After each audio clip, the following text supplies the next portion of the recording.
जड़े असहाय वृद्धा जेजेमा निजर बासस्थान नथाई निजे बंचिबाकु संघर्ष करुवा असहाय महिला निज नातीर बोझ संभाली पारि नाही। तेणु जड़े लोक आसी 200 टंका ता हाथ में धराई दे गत राति नाती को नहीं जाइथिबारु लोकर घर देखिनी कौन करी निजे तो चली पारुनी।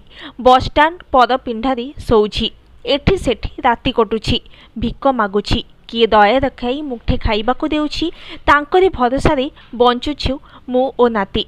भोक सही पारुनी नातीर दुख देखि पारुनी।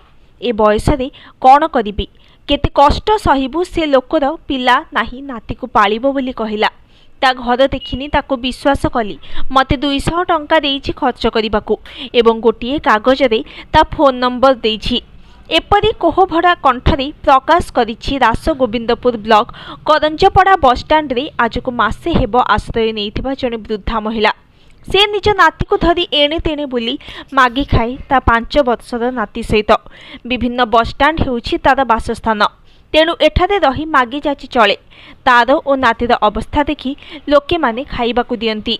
वृद्धा जनक हेउछंती मंद हेम्ब्रम। बाप घर हेउछि मोदरा ब्लॉक बलदिया ग्राम रे। सासु घर शिकार घाटी। तार स्वामी मरी जाइछि।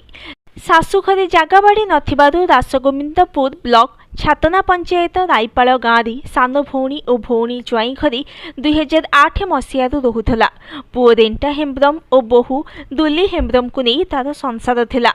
कोविड-19 समय बोहू दुली मरीगला। तार 5 मासर पुओ भी थिला। निज पुओटी माताली हेला। 4टा बोहू आनी छाड़ी आउ गोटे को बाहा होई केन्द्रापड़ा पलाई गला। छोट नातीर भारता उपरे तेने सान भौणी और ज्वाई भी बुढ़ा पड़िले। तांकर अवस्था सांघातिक। आमको पोषिब किए बुढ़ा पड़िथिले भी आज जाए भत्ता होइनी कि चाउल पाउनी ता सांग को बासस्थान नाही। कौन करिबी ए बयसरे केमिति बंचिबी ता सांग को नातीर भार बोही चली पारुनी।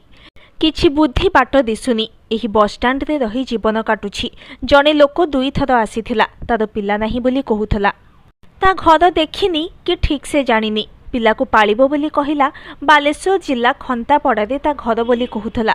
गत राति रे आसी पिला को नहीं जाइछि एही बस स्टाण्ड रु मते 200 टंका खर्च पई देइछि एवं गोटिए कागज रे ता फोन नंबर लिखि देइ जाइछि। Bureau report news today.